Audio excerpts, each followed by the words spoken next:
L'hiver 2023 était l'une des saisons que j'attendais le plus depuis un petit moment. Entre nouvelles œuvres très aguicheuses et nouvelles saisons très attendues, bah y avait de quoi faire. Je vous assure qu'après avoir réalisé ma vidéo sur les animés du printemps, j'avais vraiment hâte de découvrir cette saison que j'avais tendance à qualifier de Bangé. Ah non mais je vous jure, j'étais tellement confiant que j'ai même pris un billet simple pour le Japon afin de vivre la hype en direct. Sauf que bon, malheureusement, ça s'est pas passé comme je le pensais.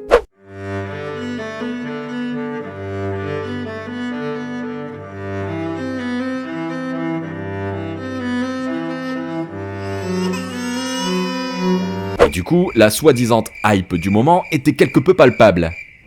Mais fort heureusement, il existe encore des œuvres qui résistent encore et toujours face à ce fléau qu'est la mise en pause d'un animé en plein milieu de sa diffusion. Des œuvres qui d'ailleurs figuraient dans ma vidéo des animés de printemps et donc que j'attendais tout particulièrement. Des œuvres comme Ningen Fushin par exemple, petit animé que j'avais repéré grâce à son histoire prometteuse, mettant en scène des héros ayant tous subi une trahison. Non mais sérieusement, rien qu'en voyant la bande-annonce, j'étais persuadé qu'on aurait là une œuvre de qualité, avec une animation de folie. Ouais, bon, c'est pas grave, l'animation ne fait pas tout, de toute façon, hein. Moi, vous savez, tant qu'il y a une bonne histoire et des combats de fous furieux... Elle va être compliquée, cette saison.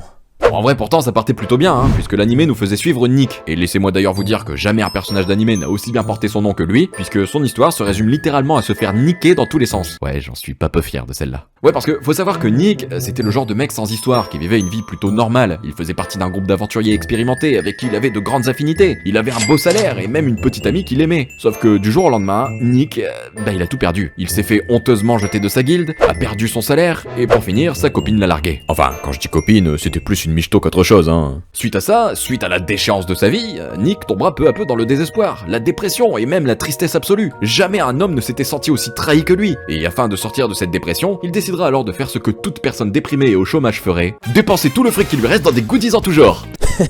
Quel pigeon. Cette personne que vous voyez ici vient de dépenser tout son argent dans des UFO catcheurs, dans le but d'obtenir de pauvres peluches. Donc quand il dit que Nick est un pigeon, c'est l'hôpital qui se fout de la charité. Le problème, c'est qu'après toutes ces dépenses, Nick, il se rend compte qu'il ne lui reste quasiment plus aucune thune. Et du coup, il décide de faire ce que toute personne au chômage et fauchée ne ferait pas, trouver un boulot. Le truc, c'est que Nick n'arrive plus à faire confiance à personne, et donc ne parvient pas à recruter des membres pour son groupe d'aventuriers. C'est pourquoi il décidera d'aller noyer son désespoir dans l'alcool. Mais alors qu'il était tranquillement en train de siroter sa 8-6, ce dernier se fera alors rejoindre par 3 autres personnes totalement inconnues, et qui se sont toutes fait trahir par des gens en qui ils avaient confiance. Tiana, une très puissante mage promise à un bel avenir, mais qui a tout perdu du jour au lendemain suite à la trahison de son fiancé jaloux de sa réussite. Karan, une guerrière dragonne qui s'est lamentablement faite trahir par les membres de son groupe qui l'ont dépouillée et l'ont laissée pour morte. Et enfin, Zem, un prêtre qui autrefois était très proche d'une petite fille. Encore un prêtre qui préfère les menus enfants. Sauf que problème, cette petite fille s'est révélée être le diable en personne. Et à la manière de la gamine creepy qui rigole devant la maison en train de cramer, elle accusera à tort Zem de l'avoir agressé sexuellement parce que celui-ci a eu le malheur de refuser ses avances. Ouais, ses avances, ouais. Bah en même temps, t'as 8 ans, ma petite. Forcément qu'il va refuser. Tout être normalement constitué refuserait. Ah ouais, c'est vrai, j'avais oublié qu'on était sur YouTube ici. Bien évidemment, vu que c'est un prêtre, il faudra pas longtemps pour que les gens donnent raison à la gamine. Ah, c'est con, la présomption d'innocence elle s'est jouée à une profession, dis donc. Suite à ça, notre bon vieux Zem partira en exil et perdra peu à peu foi en l'humanité. Il décidera même d'enfin utiliser ses boules, qui autrefois étaient tout autant décoratives que celles d'un sapin de Noël, après avoir goûté au désir charnel de l'amour. Et c'est donc à la suite de ces nombreux événements que Zem s'est retrouvé à partager une table avec Tiana, Karan et Nick. S'apercevant alors que tous les 4 ont été trahis et qu'ils n'ont plus confiance envers les gens, les 4 nouveaux compagnons décideront alors de créer leur propre groupe. Et c'est là que l'aventure commence. Notre groupe va enchaîner les quêtes, ils vont se faire de l'argent, se battre contre des ennemis redoutables, et même se faire une certaine renommée au point de devenir célèbres parmi les voyageurs. Une aventure riche qui nous emmène dans tout un tas d'endroits vraiment plaisants à découvrir, et qui nous donne réellement la sensation de vivre une aventure. Sauf que ça, c'est la façade de l'animé. Parce que quand on creuse, y a pas grand chose, voire même rien du tout. En fait, dès le premier épisode, on vous annonce que l'élément le plus important de l'histoire, c'est que les 4 héros se sont fait très salement trahir. Alors ok, moi quand je commence une histoire pareille, je m'attends à avoir 4 Naofumi qui vont se méfier de tout le monde et même d'eux-mêmes. Et pour le coup, jusqu'au 2e épisode, c'est bien le cas, puisque après avoir créé leur groupe, nos héros vont pénétrer dans un donjon, dans lequel visiblement on se fait accueillir à coups de facial.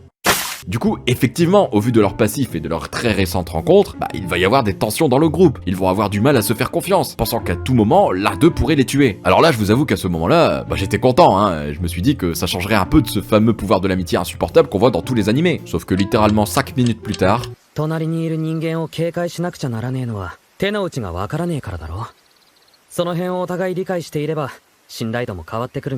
Et cette phrase marquera la fin de toute méfiance des membres du groupe.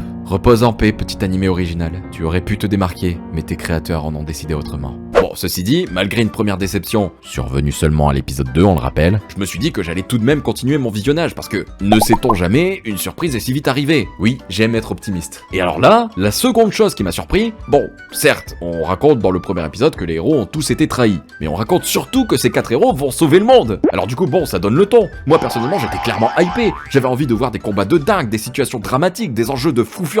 Sauf qu'en fait, y a rien de tout ça. Alors, je sais bien que sauver le monde, ça peut pas se faire en 3 épisodes. Mais honnêtement, à l'heure où je fais cette vidéo, j'en ai regardé 7. Et je vous assure qu'il n'y a toujours pas l'ombre d'un scénario en vue. Aucune menace, aucun enjeu, aucune véritable intrigue, rien. Bon, ceci dit, l'intrigue viendra peut-être dans quelques épisodes. Mais bon, il sera trop tard quoi. Avoir une intrigue, c'est cool. En avoir une à 2 épisodes de la fin, ça l'est moins. Pour moi, c'est vraiment ça le gros problème de l'animé. Son rythme, c'est extrêmement long à se mettre en place. Alors certes, l'animé prend le temps d'approfondir le passé de nos 4 héros, en insistant bien sur leur trahison subie, mais à partir du moment où cette trahison n'a aucun impact sur leur comportement envers les autres, ça casse un peu les émotions ressenties lors des différents flashbacks. Et même quand l'histoire se concentre sur l'intrigue principale, c'est long. Alors oui, on a des phases d'action parfois stylées, parfois...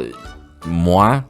Mais outre ça, on a surtout une flopée de dialogues inutiles qui ont tendance à casser le rythme de l'animé, et ça c'est vraiment dommage. Genre par exemple, à l'épisode 6, j'ai commencé à avoir un semblant de plaisir, notamment quand Nick confronte son ex d'une manière vraiment stylée. On sent qu'on peut avoir là un combat de fou avec des punchlines vraiment dingues et tout. Et tout ce qu'on a, c'est une battle de calcul mental. Non mais vraiment, hein, on est à l'épisode 6, donc la moitié de l'animé, et là on a un épisode inutile où les héros se battent à coups de table de multiplication. Ah non mais je vous jure, je déconne zéro, ils se battent vraiment en faisant des maths. Bon et puis au vu des calculs, j'ai légèrement l'impression qu'on se fout un peu de notre gueule là. Non mais vraiment, si vous voulez être un minimum crédible, mettez au moins des calculs compliqués. Là c'est du niveau primaire, tout le monde peut faire ça. Attends. J'ai 6 bonbons, je vais en partager avec 3 personnes. Ah ouais non, attends, parce que là il y a un piège en fait. Attendez, mais dans 6, il y a combien de fois 3 ? Non mais attends, c'est pas compliqué, pourtant j'ai 6 divisé par 3 quand même. Je suis qu'une merde. Alors, oui, l'animé aurait clairement pu être mieux. Honnêtement, il y avait là un énorme potentiel. Mais le souci, c'est qu'il n'a pas réussi à être entièrement exploité, ce potentiel. Et pourtant, malgré ce que j'en ai dit jusque-là, c'est pas si mauvais en fait. Alors, d'un point de vue scénaristique, c'est mauvais, hein, là y a pas de question. Mais en vrai, il s'est révélé que personnellement, mon véritable plaisir de visionnage se trouvait avant tout dans les personnages. Faut se le dire, que ce soit Nick, Tiana, Zem ou même Karan, chacun des personnages de l'animé possède un petit quelque chose qui le rend particulièrement attachant. Nick, il est puissant, c'est un bon capitaine, et en plus possède un franc-parler qui fait vraiment plaisir, notamment quand il se retrouve face à la pourriture qu'est son ex. Tiana, quant à elle, possède ce petit côté méfiant dû à sa trahison et qui permet de ne pas totalement oublier le fait que les héros sont censés ne plus faire confiance aux gens. Zem, quant à lui, c'est la force tranquille de l'animé, le petit côté humoristique du personnage qui paraît faible et un peu trop boulé pour faire partie d'une bande de héros, et pourtant, on s'imagine mal le groupe sans lui. Et Karan, elle, en plus de posséder une énorme queue, il a dit que... possède la personnalité la plus atypique du groupe, une supposée guerrière qui physiquement impose le respect au vu de sa carrure, mais qui, malgré tout, sous sa carapace se cache une personne extrêmement timide et très méfiante vis-à-vis des autres. Et du coup, voir toute cette petite bande évoluer d'épisode en épisode, aussi bien socialement que bagarrement, oui, je viens de l'inventer celui-là,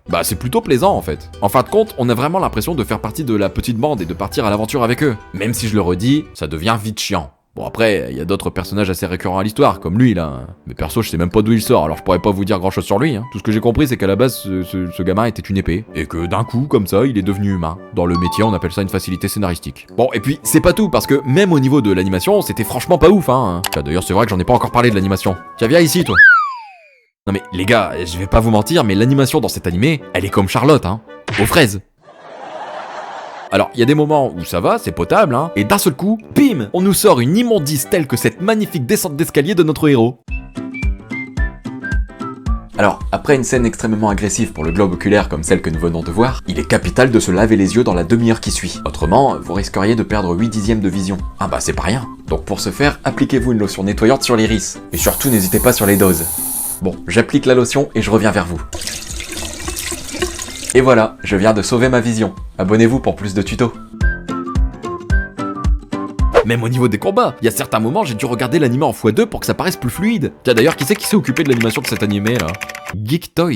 Tu sais, c'est marrant, je connaissais pas du tout ce studio. Enfin, remarque, avec un nom qui fait penser à Sextoy, tu m'étonnes que ce soit animé avec le cul. Enfin bref, je suis conscient que cette vidéo est un peu plus salée que d'habitude, mais disons que là, c'est la frustration qui parle. Moi qui m'attendais à passer un moment de pur bonheur devant une intrigue aussi prometteuse que celle-là, je vous avoue que je suis pas mal déçu, Mais bon, ça je pense que vous l'aurez compris. Après, en soi, l'animé n'est pas complètement mauvais. Il a des qualités, parvenant même à faire passer le temps quand y a rien à regarder. En vrai, je trouve que c'est sympa à regarder, mais sans plus. En gros, c'est clairement pas un animé qui sera mémorable. Mais ça vous fera passer le temps et ça vous amusera l'espace d'un instant. Mais je le redis, ça restera pas gravé dans votre mémoire, hein. Ah, loin de là. Bref, voilà ce qui conclut cette vidéo. J'espère qu'elle vous aura plu malgré une qualité bien moindre que d'habitude. Oui, alors, je suis pas dans mon chez-moi, hein, comme vous pouvez le voir. En fait, là, je suis dans mon appartement au Japon. Et du coup, je peux pas parler fort parce que j'ai des voisins. Et les voisins, c'est la pire chose qui existe quand on doit faire des vidéos. Bref, je vais pas m'attarder plus que ça parce que ici il est déjà tard, donc là en soi je vais juste sortir aller manger et après me mettre au lit directement. Je me rends compte que ces informations n'intéressent personne, mais sachez que dans les prochaines semaines, je vais essayer de profiter d'être au Japon pour diversifier un peu mon contenu, tout en gardant le contenu habituel bien évidemment. En vrai j'ai quelques idées sympathiques à mettre en œuvre et j'ai vraiment envie de les essayer tant que je suis ici en fait. Bref, si la vidéo vous a plu, n'oubliez pas de balancer votre plus gros kamehameha sur le pouce bleu. Bon là aujourd'hui je peux pas faire l'effet parce que sinon mon PC va cramer. Et de vous abonner pour ne pas louper les prochaines vidéos, surtout qu'il va y avoir quelques surprises dans les prochaines semaines, hein, je me répète. Bref, sur ce, moi je vous laisse, je vous fais des bisous et je vous dis à plus dans une prochaine vidéo.